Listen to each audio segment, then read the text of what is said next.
You're with Lorella Cousins on ABC Radio Darwin and the Northern Territory. I reckon in the last couple of years, there's a buzzword that gets thrown about in everyday language. You know, there's fad words like bougie and drip and vibe, but there's also words being used to describe personalities. And it's one of these words that is, I think, bantered about a lot that needs a bit more understanding.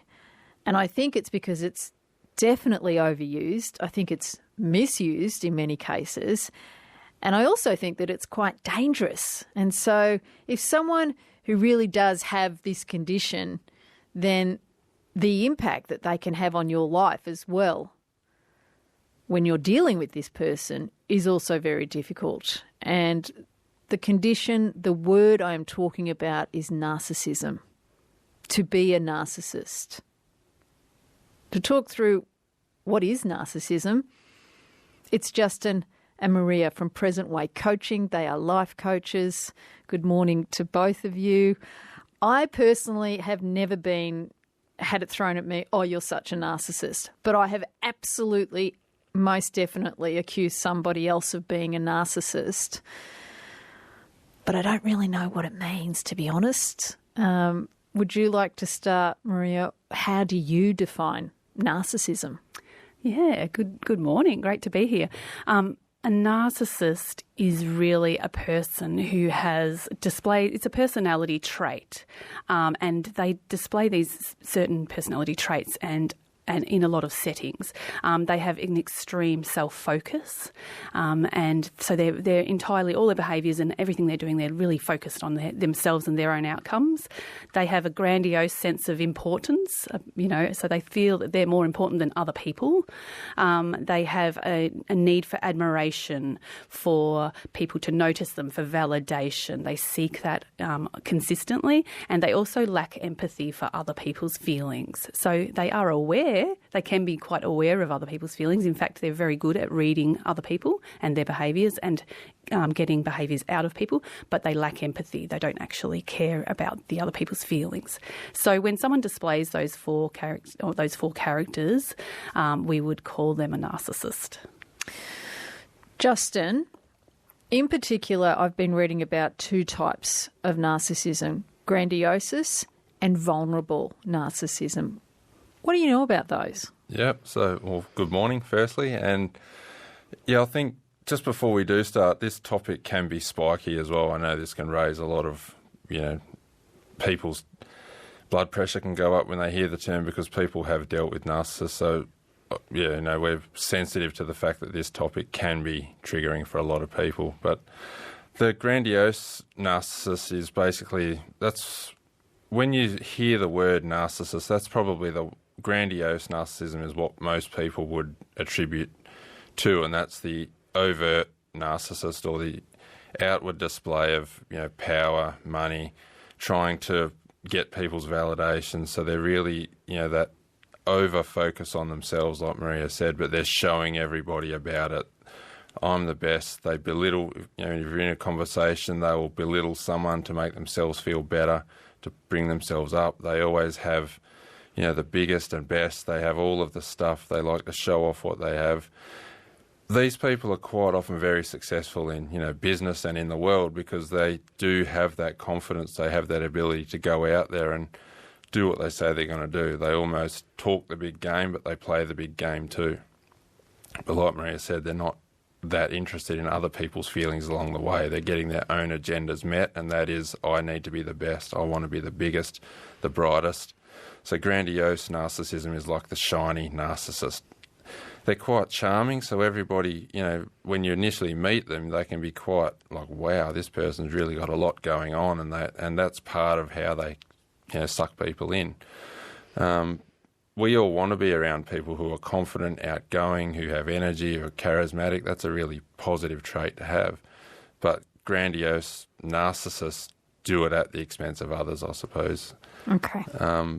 The vulnerable narcissist is where the grandiose narcissist has a big inflated sense of self. The vulnerable narcissist, or which is also called a covert narcissist, has a very or damaged or small sense of self. So they're doing all of their behaviours to try and avoid feeling that low sense of self-esteem. So they have typical traits that they have.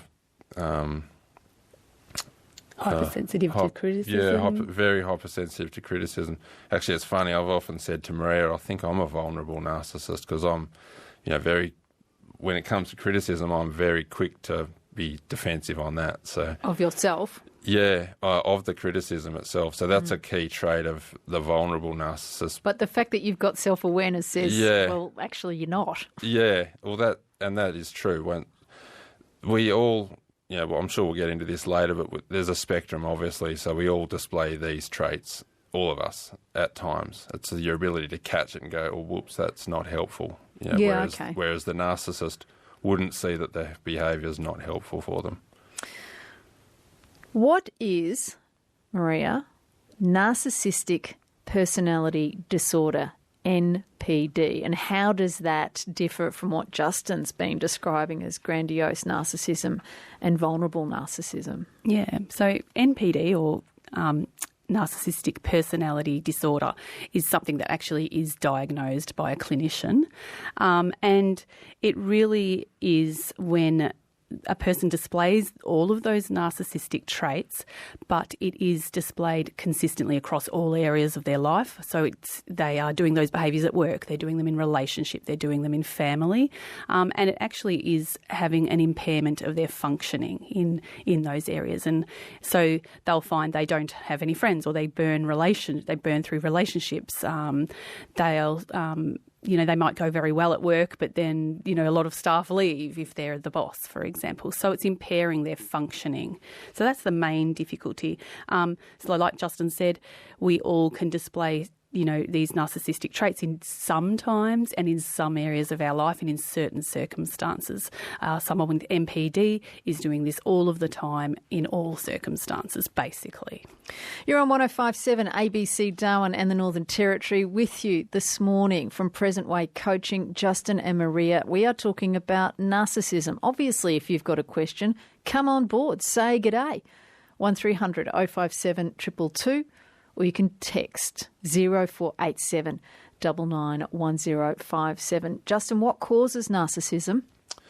So narcissism is a developmental phenomena, really. So a lot of it's based around two main factors. One is the temperament of the child growing up. So we all have a different temperament. Some children are really easygoing. They're quick to laugh. They're, beautiful little kids, and they're a joy to be around.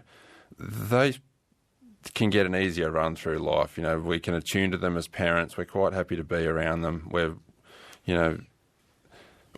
look after their needs, that sort of thing. Whereas if a child has a difficult temperament for whatever reason, and this is the genetic component, they're just born with a predisposition. They're fussy. They're easy to get dysregulated. You can't soothe them very well.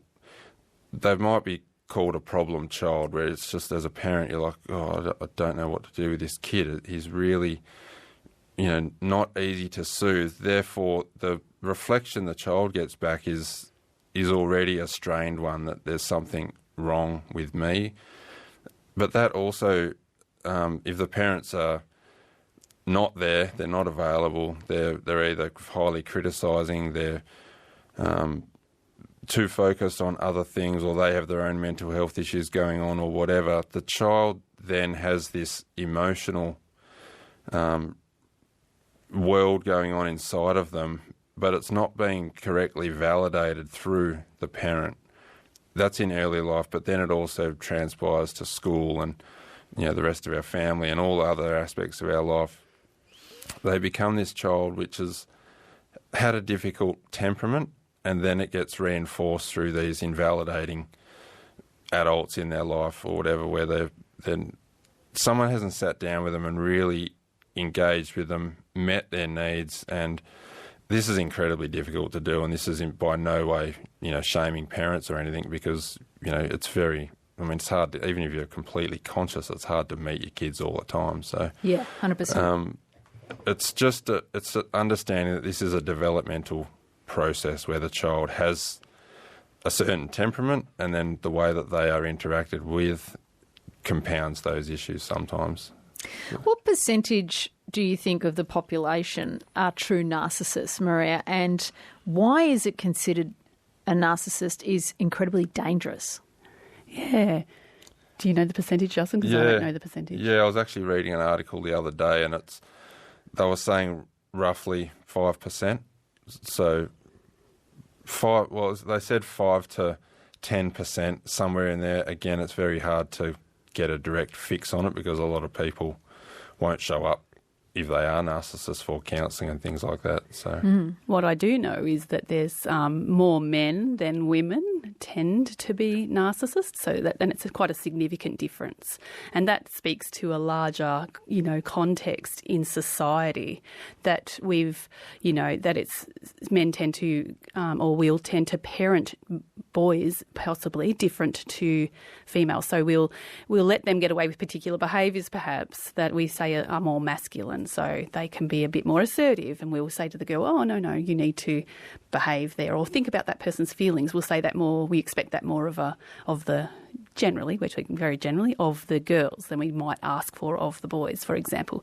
And look, we still, there's a certain level of patriarchal sort of, context, Absolutely. larger context, and then cultural conditions as well. And that feeds into that temperament of the child. And that temperament of the child also explains why it can be very different in a family. So we can have one child in a family who's raised by the same parents in the same concept that can be so different. And I think a lot of our listeners might know, there'll be one person in the family and you just have to sort of walk on eggshells around them, or, they're just really impossible to please, or they expect a particular type of behaviour and they can't even live up to their own standards, for example. So what was your second question? Why is narcissism considered to be very dangerous? And they're not my words. That's what I've been reading. Yeah. So when you are in relationship or in a work setting or a family setting with a narcissist, it's very, very difficult, and it's very trying, and it actually can be very damaging to the self, to the person on the other end of it, for lots of reasons. It's can start very gradually. And it can also build and escalate into quite negative behaviours. And so a person over time, when they're being belittled and put down, and, there's lots of terms out there, gaslighted, baited, hoovered, there's all these words around this topic because there's such subtle behaviours, and they really get to a person's, they really make us second guess ourselves. They bring up self-doubt. They start making us feel bad about ourselves. We think we're the problem. And so they really open up this big part of us that sort of starts to question and doubt ourselves. And over time that can lead to, some serious issues unless we can bring in some awareness and education and some of the tools we'll talk about. 1057 ABC Darwin, Ubuntua, Alice Springs, Catherine, Nhulunbuy, Palmerston and everywhere in between. Talking about narcissism this morning with Justin and Maria from Present Way Coaching. They are your life coaches. My name's Lorella Cousins. If you've got a question about narcissism, get in contact, 1300 057 222, or you can text 0487 99 1057.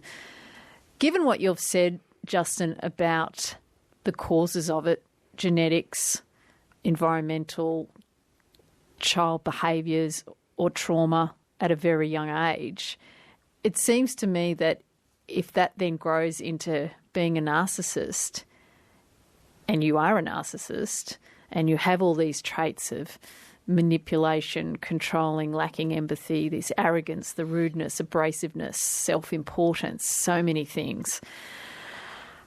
How do you change it? Is it even possible? If that is who you are, if that is your core, and if that is who you are at your core, it's not for me to, or anyone else to really criticise that, because that is who you are. It's not your fault. It's almost like it's not your fault you're a narcissist, even though your behaviours are awful and they're impacting on me.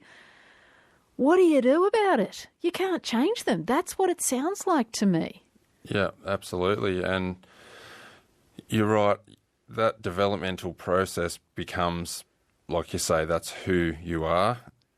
I'd like to believe, and this maybe I'm have a utopic view, that everybody can change their patterns if they're willing to, but the key is they have to be willing to. But it's difficult. I don't know that we can do all of it, but we can certainly work on some of it. I know with myself, I've got some patterns I've been working on for a long time, and they're very hard to shift. So, yes, you can make some inroads, but like you say, that it's not someone's fault they have narcissism, but it is our own responsibility, if we realise we have it, to change it. Only we can change it. And on the flip side of that, working in relationship with someone with narcissism, you need to get skilled up and educated and develop the tools of how do I deal with this person, because while they're behaving the way they are, they're still a person, they're still a human being that deserves love and care at the core. Even if they don't display that themselves, it doesn't mean you have to interact with them all the time, but even if you do have to, if you're parenting with them or you're married to them and you decide to stay in the marriage for whatever reason, you need to learn yourself, okay, what am I dealing with clarity? Because, again, the person in relationship will have their own coping mechanisms from their own childhood. There's a reason we attract certain people into our lives, and there's a reason why we stay with them and why we can't break them apart. We need to understand that as to what are my patterns, what am I bringing to this, and how do I deal with this situation. And that's all about bringing clarity and not making excuses for why someone's behaving in a narcissistic way. Or That's tough. It is. That is absolutely, particularly if, as you say, a narcissist, a grandiose narcissist thinks they're superior, and this is something they've learnt during childhood. How on earth are they going to have any self-awareness? So, then maybe it comes back, not victim blaming, but the person who's having to deal with the narcissist to work on their own tools. Maria, what are some tools that anybody could... And to be clear, you are not a psychologist. Yep. I understand that, but I imagine that there are some tools when you sort of spot that sense of entitlement, that manipulation, that lack of empathy that you can. I mean, for me personally, I reckon I would do a 180 and hightail it in the opposite direction because it's all too hard. Yeah. And I think that is one of the options, is to, when if you are in a relationship with the narcissist and you are able to do it, you might not be able to in a family environment, perhaps you don't choose to do that, or in a work situation, but at some point in time, if that is an option, to say, this is too damaging and I don't have the skills or the experience or even the desire at the moment to stay in this relationship, and I'm going to leave. That is an option, and even that's a complicated topic, particularly if that relationship has been in place for a while. Some of the other things we can do when we're unable to leave or not wanting to leave is things like creating boundaries. And this is about, creating boundaries is about saying, this is the behaviour I accept and this is what I will do if it happens, this is what I'll do. Now, that doesn't always need to be communicated to the person, but we can make that decision within ourselves, and you have to be very, very strong and follow through on them. But boundaries are very, very important. Some of the other advice we like to give people is not to engage. So we have to be careful with our wording and our emotional responses so we don't add fuel to a person. So when they're starting to, when a person is a narcissist and they're starting to belittle or manipulate and control or gaslight, when we provide them with an emotional response, it fuels their fire and they'll double down on their behaviours and then start to point the finger and make it about you and you're the problem and look at you, you need help, those sorts of things. So really trying not to engage or setting, and watching your emotional response and reactions. Education is a massive part of this. Educate yourself on what are the strategies that these people use and how to, what you need to do to respond to them. I've got Nick in Darwin who's got this question for you, who says they know someone who they suspect is a narcissist. And I think that's one of the issues, like what is an actual narcissist, which I think we've drilled that down. He's a close family friend who I need to have a relationship with, but it is very difficult. He cannot see how his behaviours turn people away and is incapable of apologising for anything. What is a good approach to someone to make this work? Yeah, it's really, really, really difficult. It really is. And I think one of the things not to do is to sit there and criticise them and say to them, you need help. That's one of the worst things you can possibly do, because as we've discussed, they can be very hypersensitive to criticism, and they feel superior. So they're going to shoot back at you every reason why you're the problem and they're not. So educating yourself, knowing yourself, taking the focus off them as being the problem and saying, okay, what do I know about me? How can I manage this? How can I respond to this situation? Educating yourself, like I said before, on some of the strategies they're going to use. Knowing it's going to come is one of the best things I always say to people. It's going to come your way. So you've got to be prepared and, grounded. A fantastic support system goes a really, really long way. So having a support system outside of that relationship of people who actually understand narcissism. So not people who sort of say to you, oh, you're being hard on that person, or they're really fabulous, you haven't seen them out and about, you're not taking note of all the wonderful things they do, they're so generous, they're so, you need people who understand a narcissist, and they need to be in your support network. And then importantly, if you're really struggling internally and you're having feelings of self-doubt and unable to make decisions, and wondering what to do, then professional help can be a wonderful way to start to tool up and get specific tools for that particular relationship, because they are all quite unique. Yep. Coming up to the news at 11 o'clock, Justin and Maria, Present Way Coaching, talking you through what is narcissism and what to do if there is a narcissist in your life. Just quickly, you said, Justin, between 5 and 10% of the population are true narcissists, whilst the rest of us do display traits of narcissism. Within your organisation, your business, have you ever had to deal with a narcissist? I haven't myself, not with an actual narcissist, but people who are on the receiving end of it, yes, for sure. So quite often, like our main focus is relationships, people in relationships who want to work through that. So we definitely get people on the receiving end, and like Maria's saying, it's all about, okay, we need to look at this with clarity without the fairy tales or fantasies, because there have been good times in the relationship, and the problem is that we hang on to that, and then we make excuses for the poor behaviour to try and get back to that. So it's about, well, let's help you work through to see this with clarity, and with that comes grief, because you've got to let go of the stories too, and it's like, well, this actually hurts to see what I'm seeing, and that's part of it. But now what can we build up in place so that you can manage and move forward and move through the relationship with clarity? Or, if someone decides to end it, it's with clarity. Again, it's all about that clarity of yourself. If you're dealing with a true narcissist, they're not going to be interested in working. They have such an inflexible psyche that they can't work through any patterns to change them. So it's all about you, learning about what you're dealing with and why you find it so difficult to, believe in yourself or detach from the degrading behaviour, because part of that, again, comes from our own childhood. It's a fantastic topic. I'd love to keep talking to you. We are coming up to the news. Thank you so much for coming in and explaining it. We'll have to come up with an equally as interesting topic for this time in a month. Absolutely. Thanks for having us. You're with Lorella Cousins on ABC Radio Darwin and the Northern Territory.